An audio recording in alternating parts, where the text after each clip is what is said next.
ஒரு அற்புதமான வாக்குத்தத்தத்தை முதல் ஆண்டு சொல்றாரு, நான் உன்னோடு கூட இருப்பேன், என் மகனே என் மகளே நீ பயப்படாத, நான் உன்னோட கூட இருப்பேன். வானத்தையும் பூமி உண்டாக்கிய ஆண்டவர் நம்ம கூட இருப்பாரு.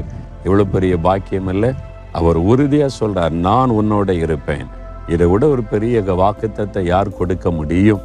இதை விட ஒரு பெரிய நம்பிக்கையை கொடுக்கிற வார்த்தை யார் சொல்ல முடியும்? நான் உன் கூட இருப்பேன் அன்று ஆண்டவர் சொல்கிறார்.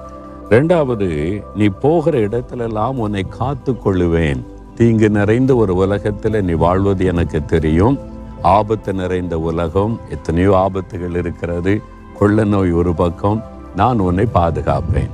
நீ படிக்க போனாலும் சரி, வேலைக்கு போனாலும் சரி, பிஸ்னஸ்க்காக போனாலும் சரி, ஒரு கடைக்கு போனாலும் சரி, நான் கூட இருந்து உன்னை பாதுகாப்பேன் என்று ஆண்டவர் சொல்றார். அதனால இது சொல்லணும் வாய் திறந்து, நீர் என் கூட இருக்கிறீங்க, என்னை பாதுகாத்து கொள்றீங்க, ஸ்தோத்திரம்.